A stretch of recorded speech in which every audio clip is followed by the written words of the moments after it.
अपने अन्न व जल का ध्यान रखें। आप जो खाते हैं वह आपको भी खाता है, आपके जीवन को नियंत्रित करता है।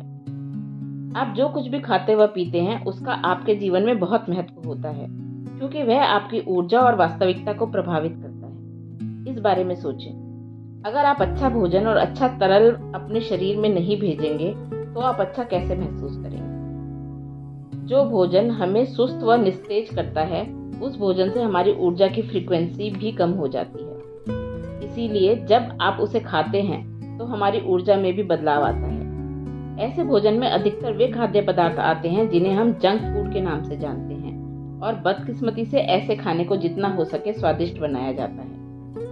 यही कारण है कि हम में से बहुत से लोग इस तरह के खाने को बहुत ज़्यादा पसंद करते और खाते हैं। यह न केवल हमारे मूड को प्रभावित करता है, बल्कि हमारे वजन को भी जरूरत से ज़्यादा बढ़ा देता है और हमें बहुत सी बीमारियों का शिकार बना देता है।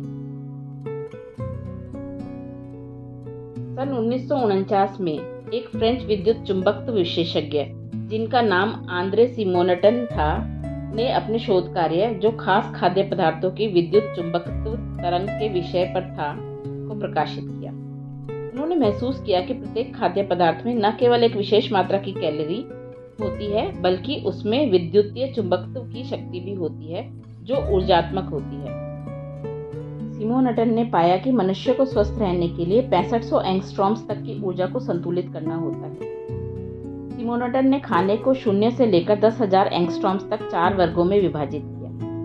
पहले वर्ग में उच्च स्तर के ऊर्जा वाले खाद्य पदार्थ आते हैं, जिसमें ताजे फल व कच्ची सब्जियां, अनाज, ऑलिव्स, बादाम, हेज़लनट्स, सूरजमुखी के बीज, सोया और नारियल शामिल हैं। दूसरे वर्ग में कम ऊर्जा स्तर वाले खाद्य पदार्थ आते हैं, जैसे उबली हुई सब्जियां, दूध, मक्खन, अंडे, शहद, पकी हुई मछली, मूंगफली का तेल, गन्ना और शराब। तीसरे वर्ग में बहुत कम ऊर्जा के स्तर वाले खाद्य पदार्थ आते हैं। इसमें पका हुआ मीट, सॉसेस, कॉफी और चाय, चॉकलेट, जैम, प्रोसेस्ड चीज के साथ सफेद ब्रेड सम्मिलित है। चौथे और आखिरी वर्ग में उन खाद्य पदार्थों को शामिल किया गया है जिनमें व्यवहारिक तौर पर कोई एंगस्ट्रॉम शामिल नहीं होता। इनमें मार्जरीन, मुरब्बा, मादक पदार्थों से बनी चीजें, रिफाइंड, सफेद चीनी और ब्लीच किया हुआ आटा शामिल है।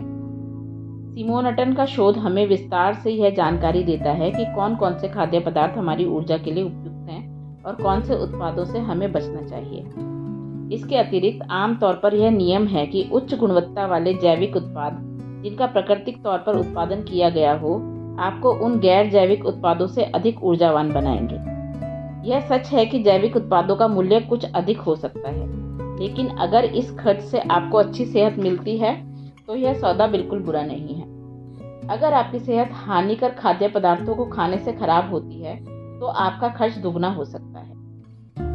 हमें जीवन में जल के महत्व को भी समझना चाहिए। हमारे शरीर का 60 से 70% हिस्सा पानी होता है, और आपके शरीर की सभी गतिविधियों का सुचारू रूप से चलाने के लिए पानी बहुत आवश्यक होता है। यह आपको हाइड्रेट रखता है और आपके शरीर से सभी अनचाहे विषाक्त तत्वों को बाहर निकालता है, तथा इस तरह आपकी सकारात्मक ऊर्जा का स्तर बहुत ऊंचा रहता है।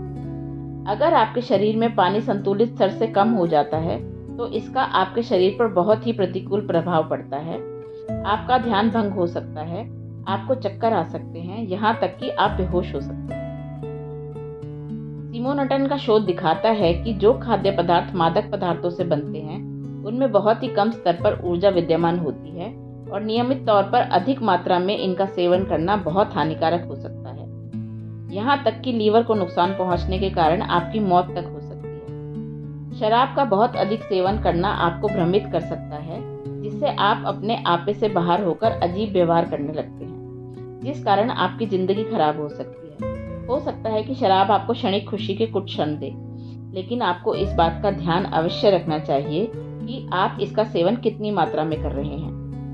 आप तरल पदार्थ के सेवन के लिए ताजा और शुद्ध पानी को प्राथमिक तौर पर उपयोग करने की आदत डालें। आभार व्यक्त करना सीखें। अपने स्कूल के बारे में शिकायत करने से पहले याद रखें, बहुत से लोग शिक्षा से वंचित होते हैं। मोटे होने की शिकायत करने से पहले याद रखें, बहुत से लोगों को खाना भी नहीं मिलता। अपने काम को लेकर शिकायत करने से पहले याद रखें, बहुत से लोग कुछ पैसों के लिए तरसते हैं। घर में सफाई को लेकर शिकायत करने से पहले याद रखें, बहुत से लोगों के सिर पर छत भी नहीं होती। बर्तनों को धोने के लिए शिकायत करने से पहले याद रखें, बहुत से लोगों को साफ पानी भी नहीं मिल पाता। इन सब चीज़ों के बारे में अपने स्मार्टफोन का इस्तेमाल करते हुए सोशल मीडिया पर शिकायत करते हुए याद रखें। जरा सोचें कि आप कितने नसीब वाले हैं, तो एक क्षण रुककर जो आपके पास है उसके लिए शुक्रिया अदा करें।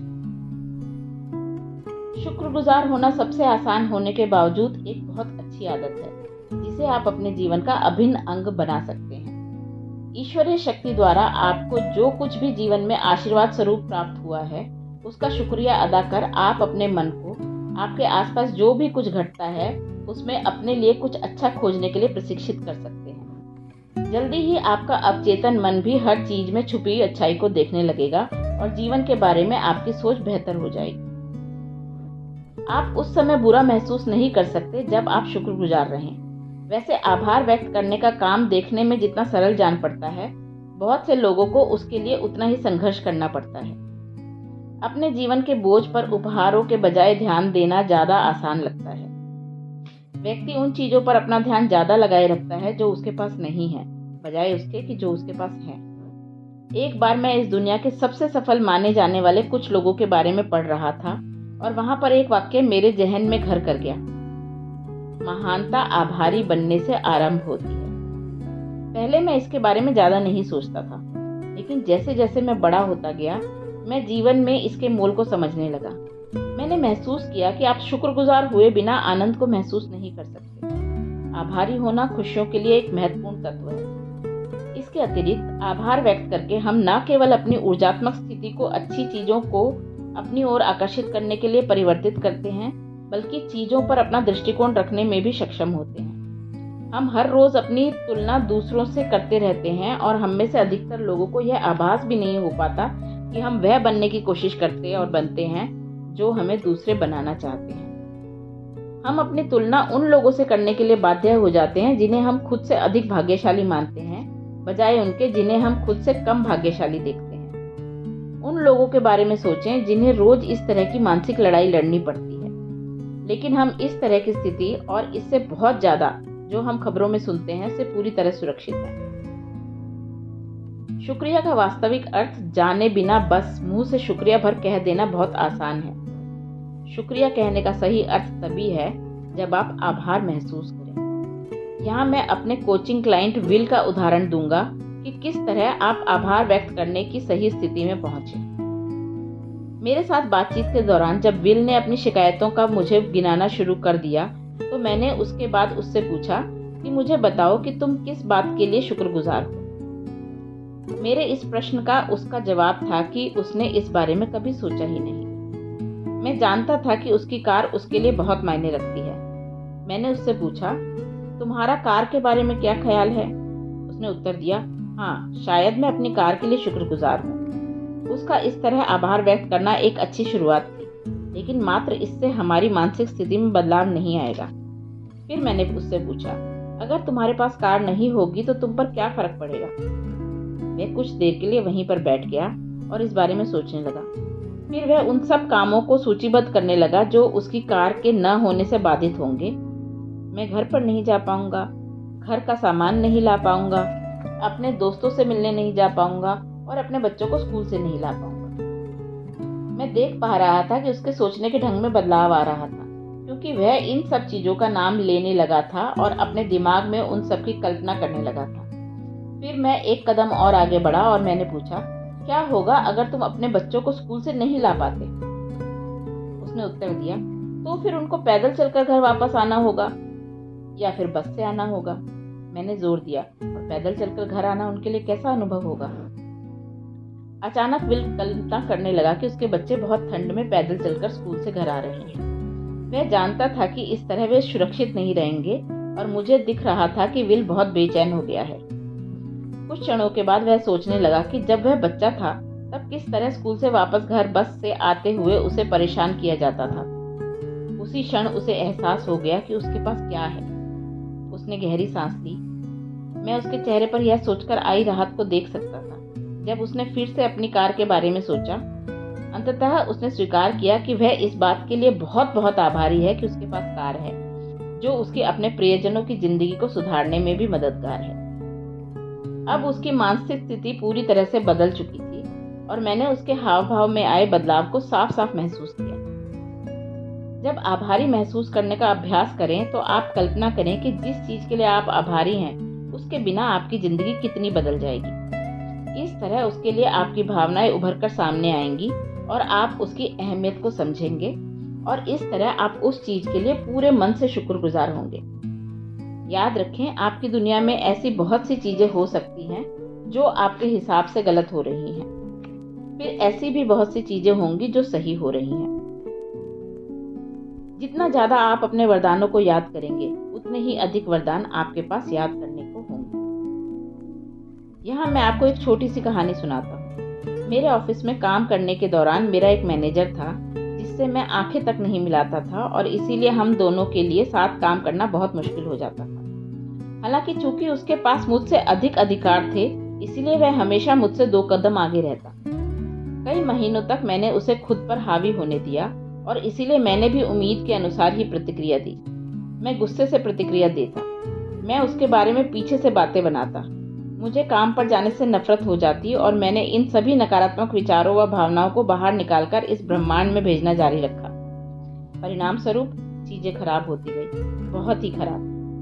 मैं खुद को उससे दूर रखना चाहता था, लेकिन वह मेरी बगल की सीट पर बैठता था, इसीलिए मैं अपनी कोशिश में कामयाब नहीं हो सका। यहाँ तक कि जब मैं उससे दूर जाने में सफल हो जाता तो वह मुझे परेशान करने का रास्ता निकाल लेता। फिर उसके बाद मैं अपनी भावनाओं को छुपा नहीं पाता, फिर चाहे मेरी बातें कितनी भी कटु क्यों ना हो। मुझे उसे यह बताने में कोई समस्या नहीं थी कि उसमें लीडरशिप क्वालिटी नाम मात्र को नहीं थी। जाहिर है मेरी इस बात से हम दोनों के बीच हालात सुधरने वाले नहीं थे। आध्यात्मिक गुरु एस्थर हिक्स के ऑनलाइन वीडियोस को देखकर मुझे एहसास हुआ कि मैं अपनी ऊर्जा को गलत तरीके से इस्तेमाल कर रहा हूँ। मैं ये अच्छी तरह से जानता था कि वहाँ समस्या है, लेकिन मैं उस समस्या का समाधान तलाशने की बजाय समस्या को और गंभीर बना रहा था। एक बार जब मैंने समाधान पर ध्यान केंद्रित करना शुरू कर दिया तो चीजें बेहतर होने लगी। मैं चेतन मन के साथ आभार मानने के प्रयास करने लगा कि मेरे पास एक ऐसी नौकरी है जिससे मुझे बहुत अच्छा वेतन मिलता है। मैं जानता था कि एक नौकरी और एक ऐसी नौकरी जिसमें बहुत अच्छा वेतन मिले तलाशना कितना मुश्किल है। अपने वेतन से मैं जीवन को बहुत आरामदायक ढंग से जी सकता था। मैं नियमित तौर पर खुद को यह याद दिलाने लगा कि मेरी नौकरी मुझे क्या क्या दे रही है, जिससे कि मैं आभार मानने की स्थिति में बना रहूं। इस तरह मैंने अपनी ऊर्जा के स्तर को ऊंचा किया। कुछ महीनों के बाद मेरे मैनेजर को दूसरी टीम में प्रमोट कर दिया गया।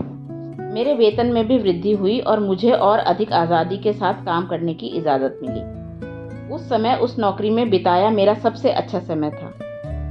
ऐसा बस इसीलिए हुआ क्योंकि मैंने अच्छा महसूस करना तय किया। इसके लिए मुझे इनाम भी मिला, जिससे मैं और भी अच्छा महसूस करने लगा। हम में से बहुत से लोग अपनी ऊर्जा को अपने डर की ओर निर्देशित कर देते हैं। मैं यह नहीं कह रहा हूँ कि आपके साथ समस्या नहीं है, लेकिन आपको बस यह करना है कि अपना ध्यान समस्या से हटाकर उसके समाधान पर लगाना है। इस ब्रह्मांड का सभी क्षेत्रों में अत्यधिक प्रभुत्व है। डर का भ्रम ही हमारे और उस ब्रह्मांड के बीच में रुकावट है।